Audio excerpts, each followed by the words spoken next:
Hello everyone, I'm Gabriele Chiapparini, welcome to Small Photobook Cult. Please remember to like our videos, of course, if you like them. Remember to subscribe to be updated and please start to sharing your thoughts. We really want to hear your voice. Today's book is 0 Hour, an extremely interesting project in such a dark moment of our history. This work delves into the intricate tapestry of post-war German identity. Through a masterful blend of archival and contemporary imagery, the artist dissects the construction of collective memory, revealing how photographs both shape and distort our understanding of history and ourselves. Welcome to the episode 24 of Small Photobook Cult. We are here with Birthe Piontek. Hello, Birthe. I'm happy to speak with you about this project today. Oh, hi. Good morning from Germany. Hi, Gabriele. I'm so happy to be here. Thanks for the invite to talk about the new book I made with Nomic Book. It's a pleasure. Yeah, it's a pleasure. How are you? I'm good. How are you doing? Hot, like sweating. Yeah, it's cold here. You have to come up north. The temperature here dropped to 15 degrees, so it's very nice and bearable up here. I love it. I would love, and it's not gonna happen soon, let's say, but okay, maybe on a mountain. That is another good option. Yeah, for sure. So, do you want to start presenting to us the project, the book? Yes, I'd love to talk about it and present it and talk a little bit about the journey of this project. So let's just go ahead. Yeah, when you want. Okay, so 0 Hour is the third book I did with the publisher Nomic Book. Jason Coxwald and I have been working over together for the last, I would say 6 years, 7 years. And this one is definitely the one where, it took the longest to come together. It's really a lot of love and research and time and effort and thinking and writing that went into it. So it feels like, in many ways, I don't want to say it's the most important one, but it feels definitely it was the most challenging one. And I think all my work, and I don't know if Jason would agree with that, but all my work comes from a personal place, which I think is a funny way to say it, because all our work is personal in the sense that as artists and photographers, we're really obviously deeply invested in what we're doing, and every work is important and in that way very personal to us. But what I mean by that is that I draw from my own family history, my own identity as a German born, now living in Canada, and reflecting or looking at basically drawing from my own journey through my own life. And where the first books were really closely related to my experiences with my family, my relationship to my mother's loss of memory through dementia and the loss of my childhood home. The second book was more thinking about general themes of mortality and aging and looking at my own body. Now I'm really turning into something that is that points at something way bigger than just my own experience. And it is my wrestling and my coming to terms with my German identity, my upbringing in the post-war Germany. I'm second generation post-war, so my parents were born during the war. My grandfathers both fought in the war, and I never really thought about making work about that, because I felt everything had been said in a way that Germany did, and German artists obviously did a lot of processing after the war and kind of reconciling and coming to terms. And it felt like that making work about that war, post-war time, was beyond us. There were other things that the world wanted to, or that we wanted to talk about, and but it is, while it is like very present in Germany still, but the reason why I started thinking about it in a different way is that I felt like every time I came to Germany, so I moved to Canada 20 years ago, and especially over the last 10 years, every time I came to Germany to visit and spend time in the country, I could see that things were slowly changing, and at certain things that I felt were givens and were things that I had never think about again were all of a sudden rewritten or seemed to kind of like slowly erode, including the idea of the European Union, like things that like felt for me were like such a big part of my upbringing or my years being a teenager throughout the 90s. The fall of the wall in Germany, the founding of the European Union, this idea that we don't need any borders anymore, the idea that with the USSR dissolving, that we had like the Cold War coming to an end, having a very different relationship to Russia and the former states of the Soviet Union. So I felt like all of these things were, for me, something that were for me like a reality that was unchangeable. The same with, and first and foremost, this idea that there will never be a right-wing party in Germany, or like an uprising of a right-wing party. There will never. We learned from the past. We learned from this idea, or from the facts and from the history, that we, we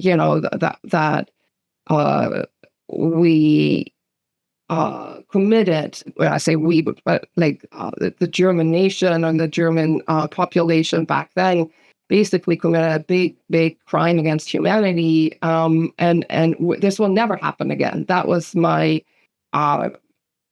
upbringing. I learned about the Holocaust in grade, I don't know, first grade, and I had known about it even before. So anyway, so the reason why I then like started to look into these things and really wanted to kind of like dig a little deeper was kind of this, or like kind of like revisit or think about like why it kind of became present for me again. This topic was that I felt like Germany was changing, and it was all of a sudden a different voices were heard that before nobody would listen to, and all of a sudden people seemed to follow these voices, and not just in Germany but in Europe, and then obviously in the States as well, like the whole like world that I thought had agreed on democracy and freedom and human rights,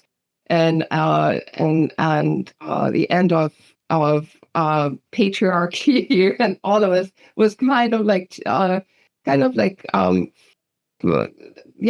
of just almost like reverting back to certain ideas that I thought we were done with. And so I started, I've always like been interested in working with archives and archival images. And in the past, I did projects focusing on basically press images and commercial or advertising images that would showcase more like the role of a woman, or the idea around beauty and feminism. And I had done like a lot of projects with found images, whether I put them together, curated them in correspondence with my images, or I altered them manually in collages.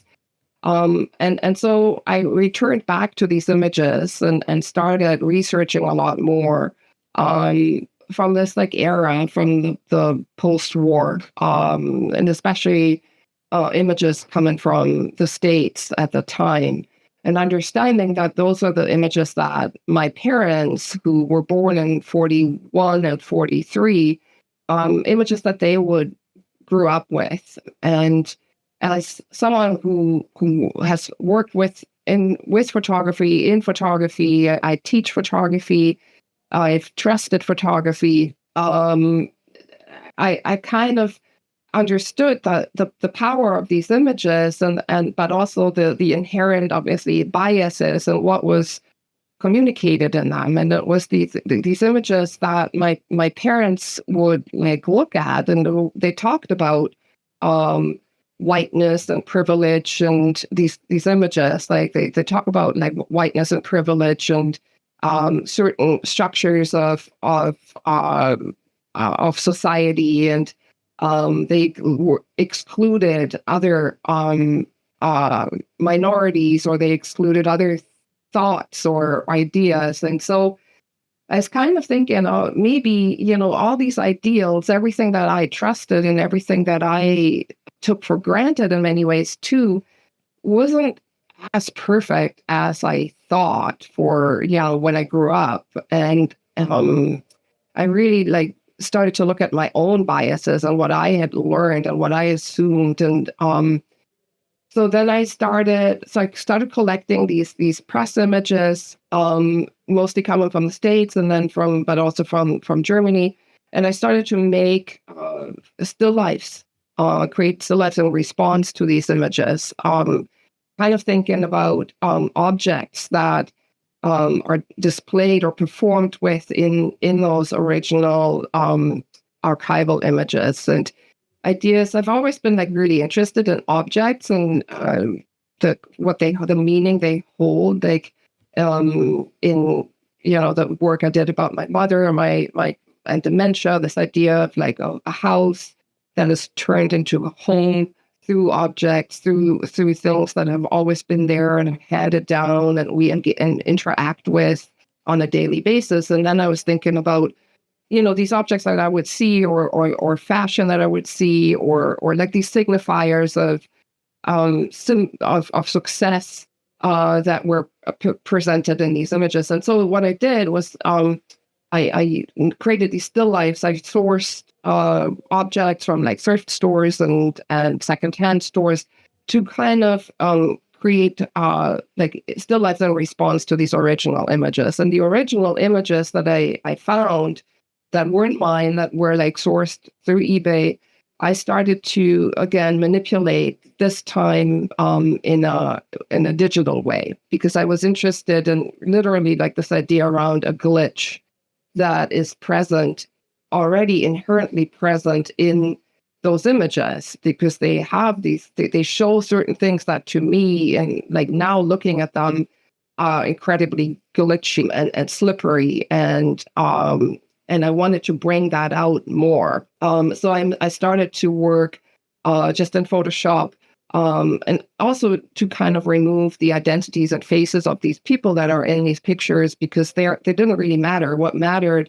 it wasn't about the specific person. What mattered was the kind of bodies that were depicted, the things that were performed, the roles that were performed, like in this image where, this housewife, the good housewife is cleaning the white bathroom. And so I was kind of interested in bringing those out more, these kind of performances of whiteness, of privilege, of patriarchy, and all kind of communicated and distributed through photography. And so then that was kind of how the project started about 5 years ago, I think. And all the time I was thinking that something was missing a little bit.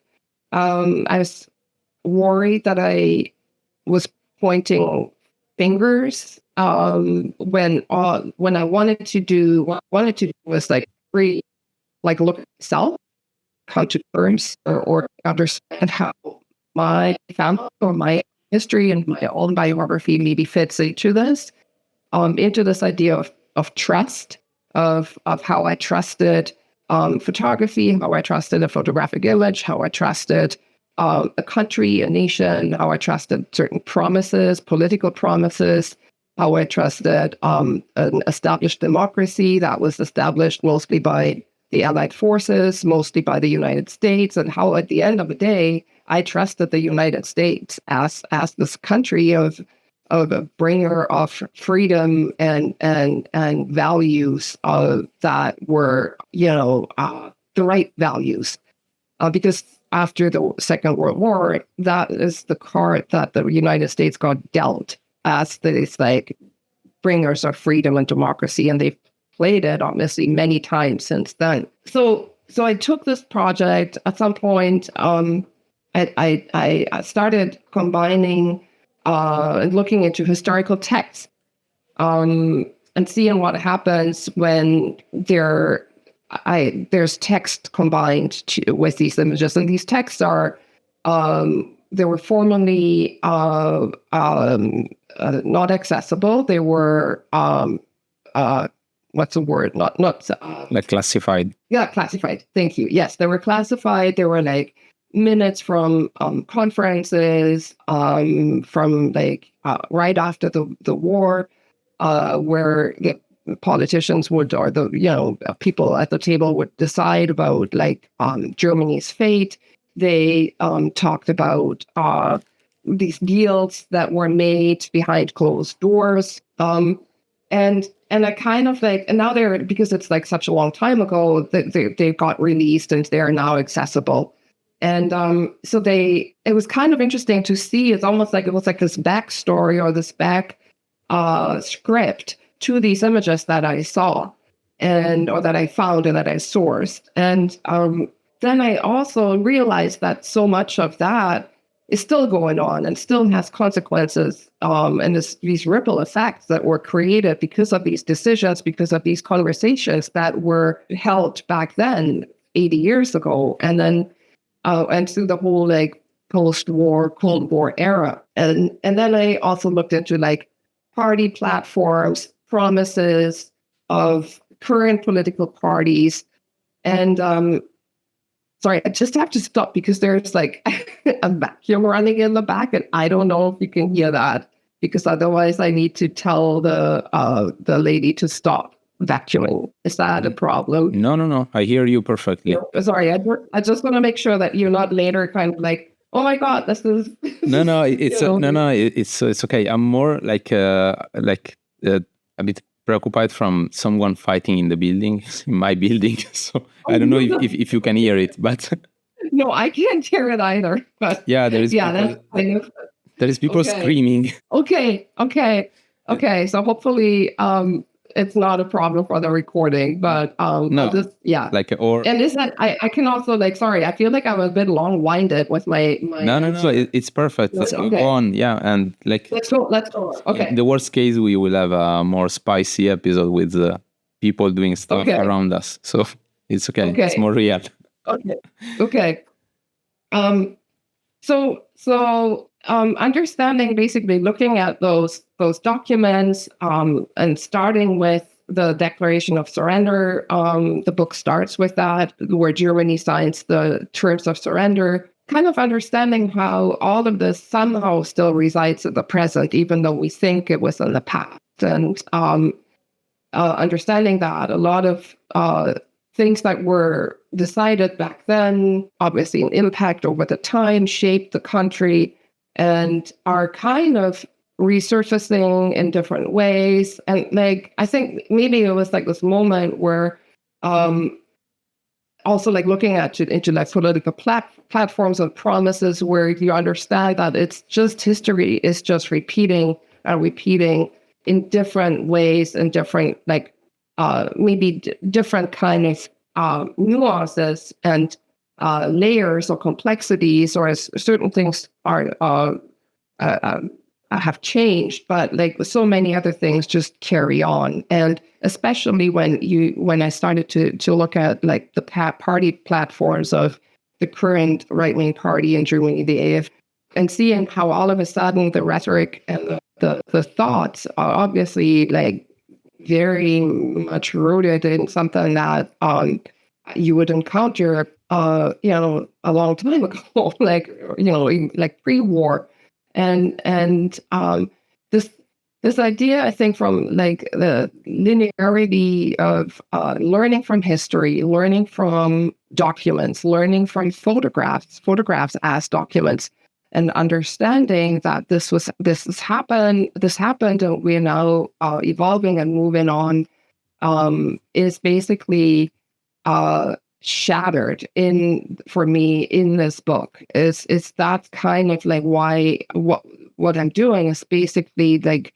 coming to terms with this idea that we are progressing, and we are learning, and kind of understanding how we're like actually like stuck in a similar narrative over and over again, that and questioning with that also like the power that a photograph has, like as a document, as something that we can learn from and point back at and be like, oh, this is what happened. We're now moving on from that, and something new. We're able to learn from that and create and be different and create something new. And so I'm through the book interspersed. You see these texts, and you see these meeting minutes or these documents, and some of them, most of them are historical, but others are current. And the point is that you sometimes don't know. I mean, you see there's a copy information, you see the date, but like by reading it at first glance, sometimes you won't know when those words were said, and it makes you realize that how ongoing all these topics are and how interchangeable everything is. And then the last layer that is in the book is, and I think that was like the most important layer that changed everything when I started including that, are actually images from my own family's archives. My grandfather, both my grandfathers were like really ambitious photographers, where like my one grandfather is like really like a photographer who had his own dark room and a really good camera, and he documented a lot. And to see these images of my parents when they were young, as children and teenagers, and understanding this kind of like seeing my grandparents kind of flourish after the war, those years, especially in the 50s, when Germany kind of really focused on becoming like a really important economic power. And how the current Germany was created, and seeing these images of my family that I had seen many times. They were part of my upbringing. Like my parents, nothing was hidden, and I kind of looked at them with a different, I think, from a different angle a little bit, and understanding that they if I removed that very personal layer of like, oh, this is my dad and this is my mom, but how they stood in for this narrative or the history of German families after the war, and this kind of finding a new identity, leaving the past behind, and not looking back and not talking about things, even though like the country tried really hard to reconcile and to kind of come to terms and to learn and to do better. But like the war in our family, like in so many other families, nobody would really talk about it and what happened during the war. And so to kind of understand that these were like very formative years for this particular family, for my family, but also for the country that now is facing the seduction again, or is facing the seduction by like a right-wing party and narrative that is based on populism and nationalism. Is me like really, by looking at all of these different parts and combining them, trying to understand how we got here, basically, and how this idea around the things we trust, which is stories we tell ourselves, stories like the familiar stories of history, like what the reason is why so many like people are, or like a generation is kind of like my generation is like, oh, we don't have to think about the Second World War anymore because we know that, like we learned about it and we know what the story is. The kind of like understanding that this is just we trust these things as we trust these promises that are made to us by current politicians, and kind of like I think we're seduced by that, and we're kind of lulled by it, that by this idea of trust and by this idea of knowing, when the reality is way more complex and also probably way more inconvenient. When you think about, like, have apply a critical lens to your own your very own story, your very own belief system, and how you fit in there. So that those are that's kind of the long-winded gist of 0 Hour. It basically like brings together these different components, archival images in different forms, some of them digitally altered, others untouched. And the ones that are untouched are always like the ones from my family. And then there are a few ones that are really just grounded in, like, they're kind of like these anchors of the project, that grounded in like historical, like, facts, where I saw also something in the description of the photograph on the back, like this image of like the tunnel beneath the mountain that was discovered by the Allied forces. Yes, this one, where also the description is really important. So to kind of, I think, and we left it like this, like I didn't alter it. We just included the description on the back of the photograph to kind of like basically create these like few anchor points in because the rest is just kind of like floating a little bit, and it's unclear who these people are, or is that the texts are kind of like, is it current or is it in the past? Is it fiction? Is it a promise? Was it a fact that happened? So there's a slipperiness to the project, and with these, because there's a slipperiness to history and to belief systems and to our identities. And so these few images that are left untouched are kind of there to kind of like ground the project a bit more. So those are the different components, the different images and the different texts, and then at the very end of the book, where you see the blue pages.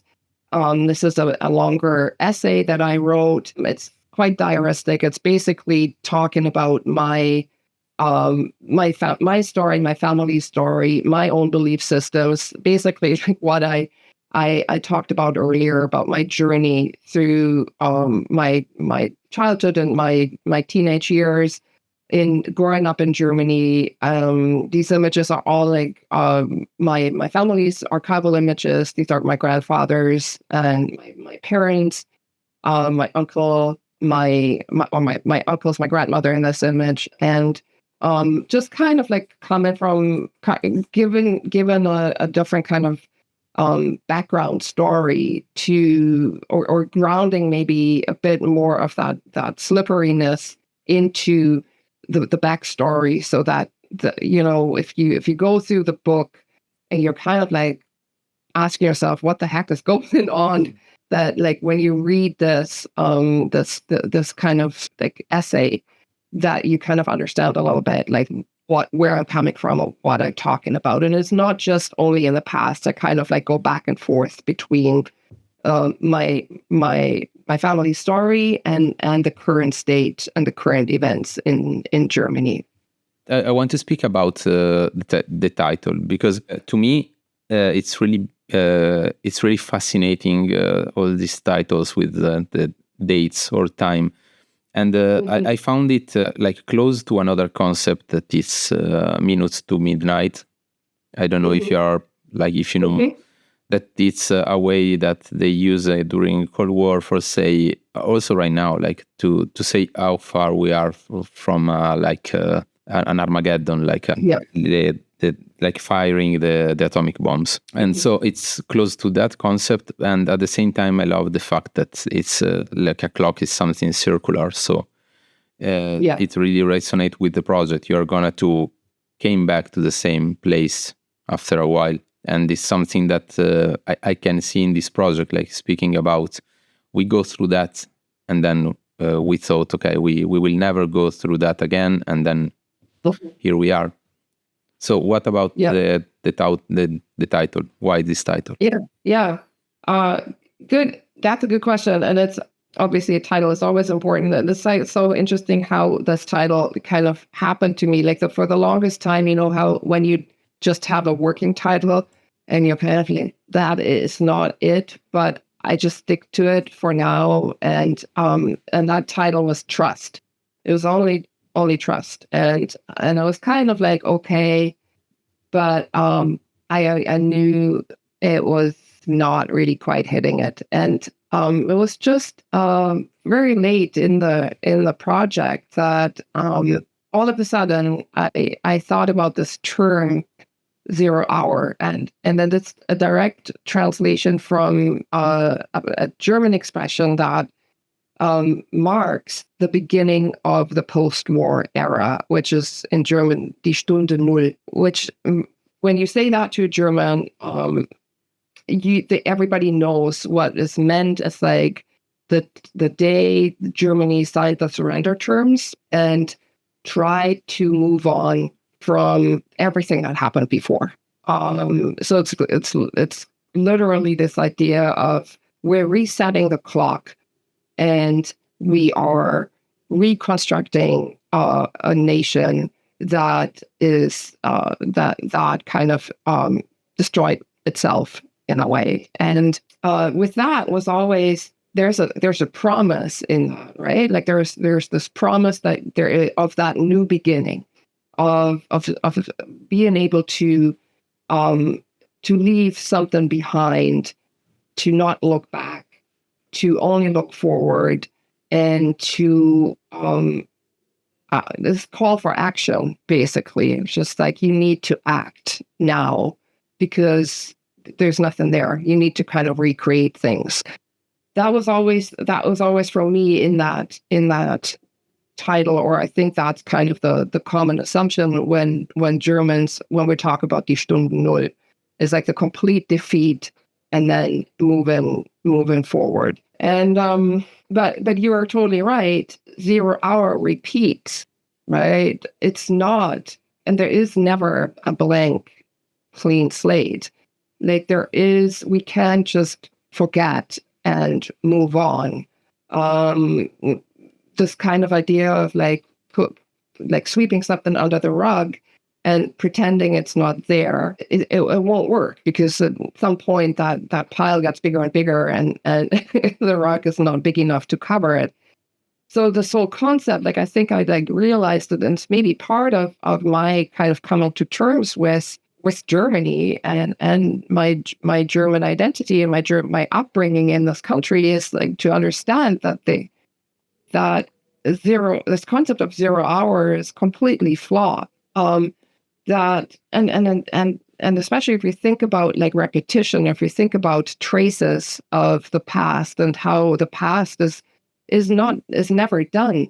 It is informing the present, and I use this quote by this playwright Eugene O'Neill in the very beginning of the book, and it's called "There is no present or future, only the past happening over and over again now," and that was really resonating with me. This idea of how it's in some ways we have this notion that we've moved on and we are better or we're so much smarter, when often it's just a version of something that happened before, because we can't shake that off. And so zero hour is in this context of the book, it has these several layers of meaning. It refers to that moment, the post-war moment of the restarting of Germany.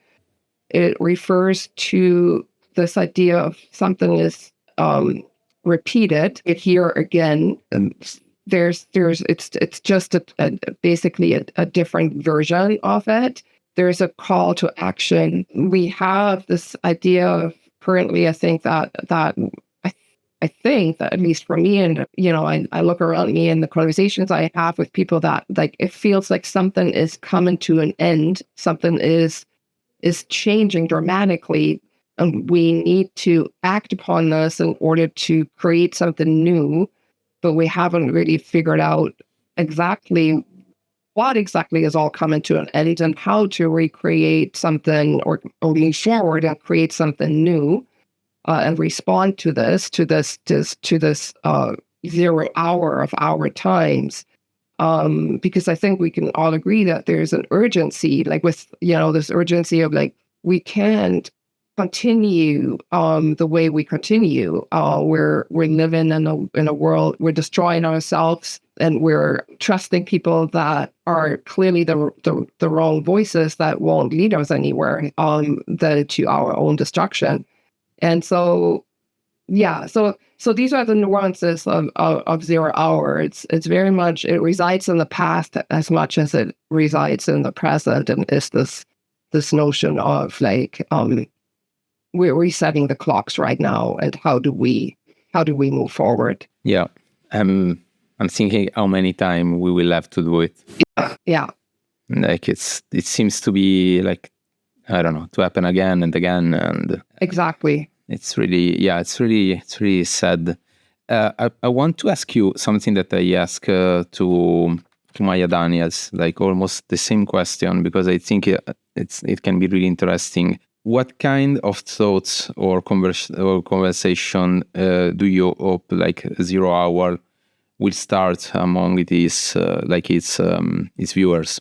I'm hoping to kind of so I understand that this is not a lighthearted book, right? Like it's not it's difficult. I heard from people that they, when they look through it, it's not necessarily heavy, but it is, you need some time with it, and I appreciate that, and maybe that is something that the first thing that I'm hoping for, is that it makes you stop in the coming back to the 0 hour. It's kind of like maybe it's like it's a bit of a marker, or this kind of like a pause and it makes you think about the impact of what happened to this like long reach of our past. And it's not only specific to the German past, even though this is in many ways a German-American project, but hopefully people, when they look at it, are kind of like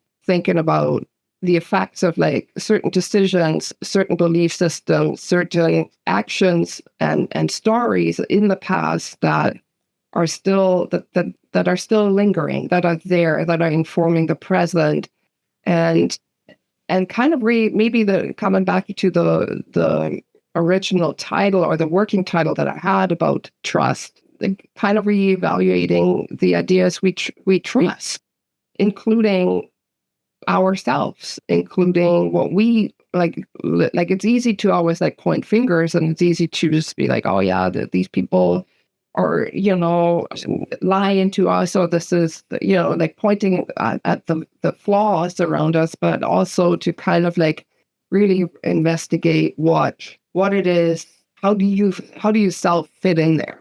How do you see yourself in it? And because we're all part of it in our behaviors and our consumerism and our needs and desires, and so it's not necessarily I don't mean to be like overtly like pointing the finger and being like, we all have to change, because that's also like a very old kind of, I mean, everybody knows that. But I think what I would like for people to experience is that pause, and is a bit of a discomfort as well, like a kind of questioning of also their relationship of even like images that we have. Like I find if you're working within photography and with photographic images now these days, it's a very, very complex and convoluted and slippery medium to work with, and images are so powerful on the one hand and so powerless on the other. And maybe it's like a wrestling with that, like for how we consume images and what is perceived and what is communicated in an image. And so even that, like looking at even here in these images we're looking at right now, the family archive, like, looking at your own history, and I guess, like looking at your own past in a way to understand where we're at right now, I think is something I would hope that is happening when viewers go, when you look at the book or you look at the project. Yeah, and I want to do something that we didn't do so much in this podcast, that is speaking a bit about the process of the publication, like to arrive to have the books, the book. Yeah. So I have two questions. The first one is we spoke a bit about off records about the let's say years or months before where you are looking for feedbacks, and how was that process? Yeah, I think the process was long and complicated and interesting and very different from other projects that I did before, and also for example, the 2 book projects I did with Nomic Book before. And I sometimes say that to my students when they make work, they make very personal work, they make work about their own identity or their own body or like a very personal aspect of their own biography. And then we assume that, by making work about that, let's say, a mental health issue or something about our bodies, and we put it out there and we're like, I'm making myself very vulnerable by putting this out there. And I've come to this assumption or the opinion that I think we're not necessarily very vulnerable when we do that, because who would disagree or come at you for something that is so personal, that is like a very, very kind of like an aspect of your own biography that you are the only the only person who can talk about it in a way. So nobody can kind of like really come at you for that. And the reason why I'm saying this is like this project is so different because I understand that it is much broader in some ways, that it is it has like these very complex layers of history and politics.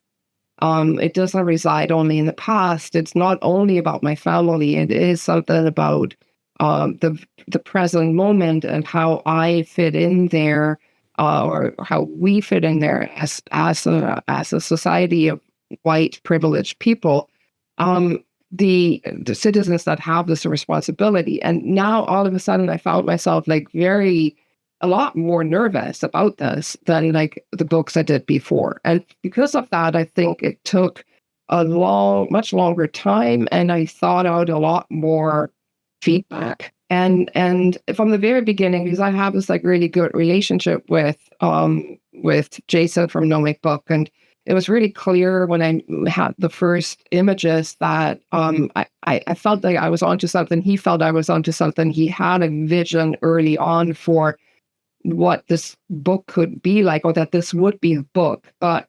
we both knew that it needed a lot more than just a bunch of more images, that it needed more depth And in some ways that it needed, I think, a lot more kind of ownership and responsibility, like a different kind of responsibility that I felt I also had towards my family, towards this project. And so we, for many years in the beginning, we kept in touch, and I would show him these images, but we didn't work on a design, or there was no layout, or there was maybe in the very beginning like a bit of a mood board on this idea of like, oh yeah, this could be, if we're working with text, maybe this could be a typeface, or this is maybe something how,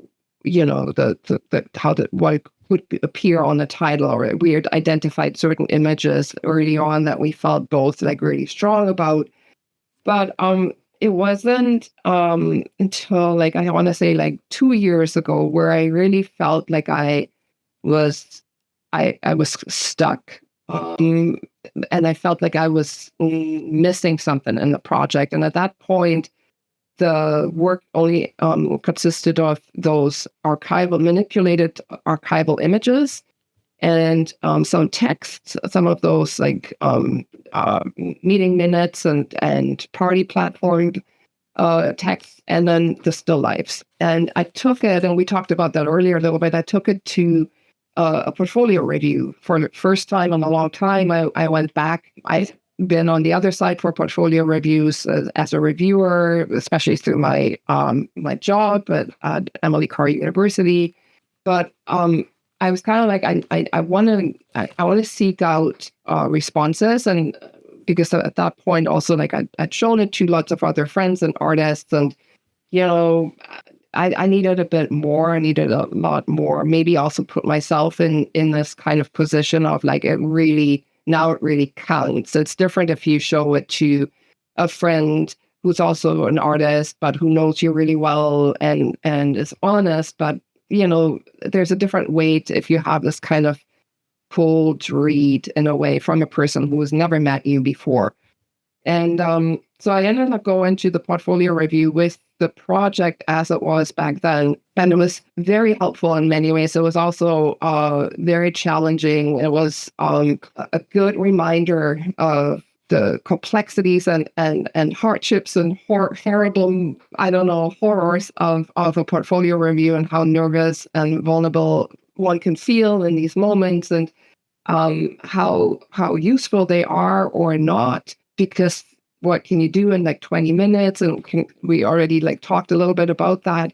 But at the end of the day, what I took from it was there was no concrete advice that obviously that like somebody came up with something. I was like, oh yeah, this is exactly what I need to do.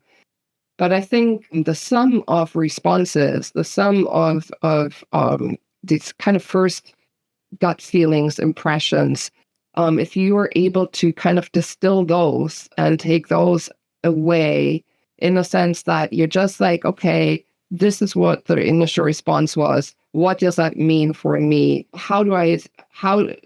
And to me, what came up for me was like, it's not ready. This is not the response that I wanted to get. There was a lot more hesitation. There was a lot more confusion than I anticipated. And so all I took away from it was the confirmation that I need to work more on this. But that was something, how you sometimes when you work on a project for a long time and you don't see the forest for the trees, and you want to be done with it, and you're like, I've been working on this for so long, this has to be done. And it was this really helpful moment where it's a little bit like a slap in the face or the cold water bucket, where you're like, no, you're not. So you just have to figure out how to bring it to the finishing line. And for some reason, and I always see that as in this weird kind of maybe more poetic way of like, sometimes like somebody, you meet somebody, or like there's this moment where like the seeds get like thrown into some fertile ground, but you're not even aware that there are seeds, and then all of a sudden, weeks, months later, something comes up, and you're like, oh, I don't even know where this is coming from, but something happened. And I think after that, that experience at the portfolio reviews, what I did was at some point I just like started to add these family images, and I really just understood that I needed to own this project in a different way. That I needed to really insert myself and my own voice into it. And that was basically then the changer of the project, where I then felt like a lot more nervous about it in some ways, but also a lot more satisfied and excited. And then the design and the kind of the once I had those images, the design kind of like followed, and I had then we moved into this conversation with Shane Rochelot, who's also such a valuable and important voice of Gnomic Book, because he did the edit for this book. He did all of my edits. It's like the moment that you're like the most afraid of, when you share all your images and the person is like, okay, great, give me a few days and I'll get back to you and I'll cut half of it. And so he got back to me and he was like, okay, I took out all the images that I think are redundant, which was probably half of it. And I knew it had to happen, because otherwise this book would have been way too thick and too many pages and too heavy and redundant. And so we did that. And once we had the final edit that Shane did, Jason got to work and introduced ideas. The blue cover, I guess the screen, kind of silk screen that we used, the images of, the front image, I think we had like the cover image we had like early on, but then this idea of how to treat the back of the book, and then the blue of like, in my mind, it was always a black and white project, because obviously the sources are all black and white images, and then the still lifes that I did were also black and white. But I loved when you came up with this Yves Klein blue, and how he separated then my essay and the images in the back by those blue pages. And then he had a few ideas around how we, for example, like work with page numbers. And I was like confused in the beginning, because I was like, wait, but like sometimes they show up and sometimes there aren't any, and then they show up in different places. And I was like, that's really confusing. And he was like, well, that's the whole point of it, that you kind of, you're kind of progressing through the book, but at the same time, there is the slipperiness that I talked about before, that you can't take things for granted in some ways, or you can't rely on certain things. You can't. There's like this idea of like the expectedness, like having these expectations, and then being thrown into a very different experience or conditions. And so that's kind of that slipperiness that I wanted to bring across, where like past and present meet and melt into each other, and facts and fiction and promises, biography meets history. All of this he tried to bring out in the way that he worked, even with let's say like the way he used the page numbers, how he kind of like playfully changes the quotes, like where the quotes are. It's all happening in a grid, but like it's not like it doesn't seem like to be like a reliable formula for the viewer to kind of think, oh, the text is always on this side and the quote is always on that side. It's kind of it's a lot looser, which I think is important, because it adds to the fluidity of what I want to talk about, the fluidity of history and fluidity of how that history informs the present. No, it's really good, and I love all the nomic book releases. So I think Jason is doing a really good job, and also like choosing the paper, the size, like everything in nomic books are really exciting and new and fresh. And I didn't notice this thing of the numbers, and it's really good. I really like it. It's beautiful that it's the only thing that you can think you can rely on, and it's not working. Like it's just jumping around. It's really beautiful. Yeah. I really love this aspect when I can see this small thing in a book, because it's not something really important. Like it's not going to change completely the meaning, or without that, like it can works anyway. But when you notice that, you can really feel and see that there is like someone put a lot of effort for combine everything together in an object that in the end like solidly speak about something. And I think it's something really magical, and when it happens, you know that you have a really beautiful book in your hand. Birthe, we like I said, I had 2 questions for you, but again you reply to both. Just starting from the first. So if it's okay for you, I will start with the standard questions in the end of the episode. Ready? Yes, I'm ready. So, do you learn something doing this project that can help other people to do a better job? I think the aspect of collaboration is so huge, and I think it's the biggest challenge that we face as artists, to kind of trust ourselves and we have ideas, and to not kind of be confused when we get feedback and feel like the person didn't get it or didn't like it, and to still believe in yourself. But at the same time, I think it is so important to find a person, or the right, not always one person, to share and to collaborate and to bounce ideas off, or to kind of talk things through. I think so. This for me, what I learned from, and what I think what I could share with others, is like this idea that you need this.